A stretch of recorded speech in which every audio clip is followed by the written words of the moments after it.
Bonjour à tous et bienvenue dans ce nouveau numéro de la météo du Bitcoin. Nous sommes le jeudi 10 février. Le marché se porte bien, le marché continue son mouvement baissier qui dure maintenant. On a pratiquement que des bougies vertes depuis le 3 février pour une progression de 22%. Alors, et beaucoup plus depuis le point bas bien sûr, mais en tout cas depuis ce joli mouvement baissier. Tout le monde évidemment attend un retracement. Ce retracement se fait attendre. On a quelques mouvements baissiers et qui sont tout de suite rachetés. On arrive cependant dans une zone, on y est déjà depuis quelques jours maintenant d'ailleurs, depuis le 7 février, on reste dans cette zone qui est une zone importante, là une zone de résistance, qui avait servi aussi de résistance lors du double bottom de septembre, qui a servi à maintes reprises de support. Bref, c'est une zone qui a été travaillée sur toute l'année 2021 et c'est une zone très importante c'est les 45 000 en fait, zone très importante pour BTC. Pour moi, j'ai toujours en tête cette target qui me semblerait une target importante à aller chercher avant peut-être d'envisager un retracement. Pourquoi? Alors cette target, c'est très simple, c'est en gros les 47 000. Pourquoi? Parce que nous y trouvons les 38,2 de retracement de tout ce mouvement baissier. Et il est important de comprendre que un retour haussier ne se valide qu'après la reprise des 38,2. D'accord? Pour aller chercher ensuite la zone située entre les 61,8 et les 78,6. Donc, le vrai test, en fait, c'est ici. Le vrai test, c'est sur les 47 000. Sur les 47 000, on trouve cette autre borne support-résistance qui, elle aussi, a énormément été travaillée. Nous trouvons l'AMA 400, qui est très importante également. On en a déjà parlé dans les vidéos précédentes. Et nous trouvons donc le pivot weekly des 47 500. Donc, pour moi, ici, on a une zone une confluence importante. On trouve également, et ça on l'a déjà expliqué, on trouve également la zone située entre les 61,8 et les 78,6 de cette dernière jambe baissière. Vous voyez, ici, tac, voilà, donc cette zone-là. Donc pour moi, il y a une confluence de niveau ici, et c'est ici où je commencerai à faire attention. Bien sûr, il y a un ralentissement puisque nous sommes dans une zone difficile, mais je pense que le vrai test sera sur les 46 700, 47 000.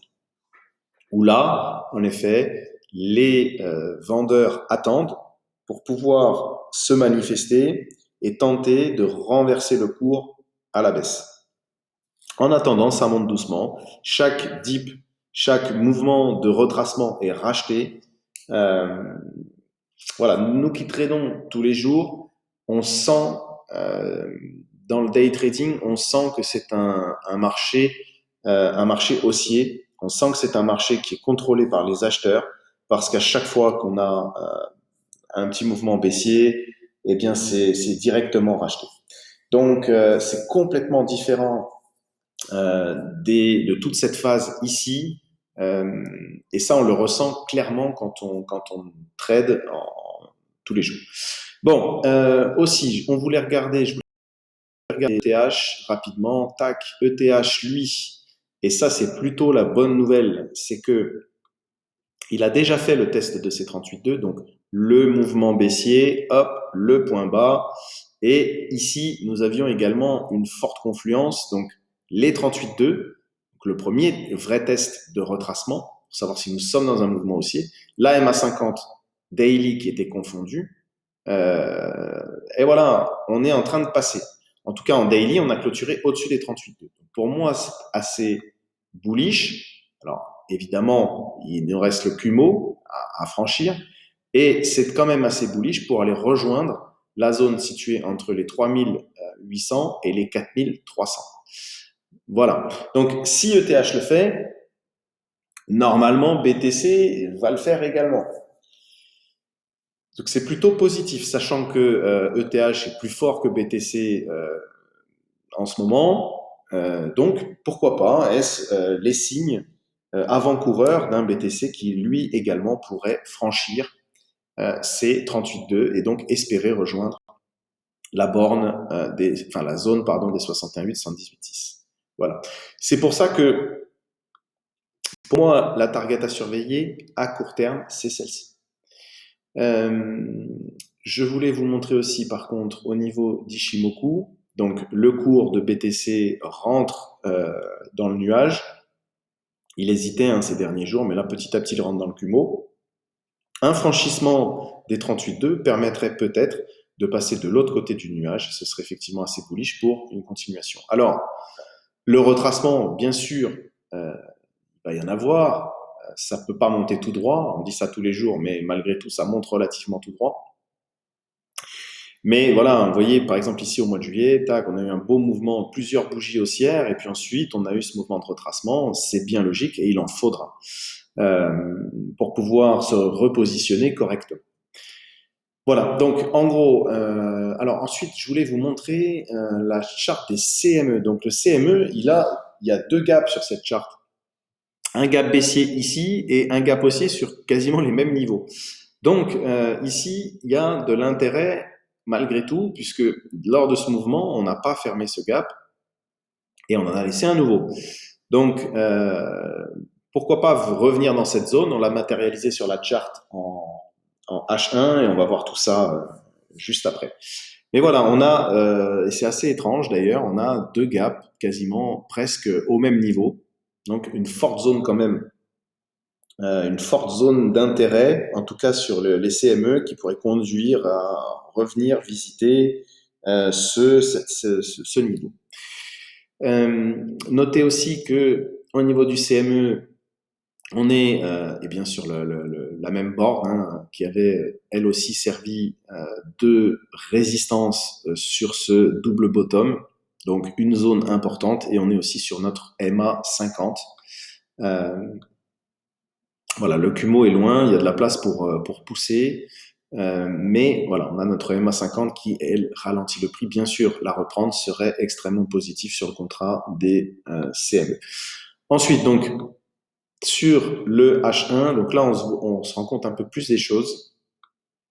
Donc, nous avions matérialisé cette box en orange. Cette box en orange, c'est quoi? C'est tout simplement hop là, on va se mettre comme ça. C'est tout simplement en fait le retracement de ce dernier mouvement baissier, donc depuis les 52 000 jusque au bottom des 32 900. Et donc nous avions déjà une première box à surveiller. Donc on voit que nous y sommes allés. En plus, nous avons des niveaux pivots ici. Donc voilà, on a testé les niveaux pivots, on a rejeté la résistance également. Donc faux break de la résistance. On a réintégré, on a eu ce petit mouvement baissier qui tout de suite a été racheté. Vous voyez, chaque mouvement baissier est racheté et on enchaîne des creux de plus en plus haut. Voilà, on pourrait tracer une trend comme ça. Voilà, donc on enchaîne clairement les creux de plus en plus haut.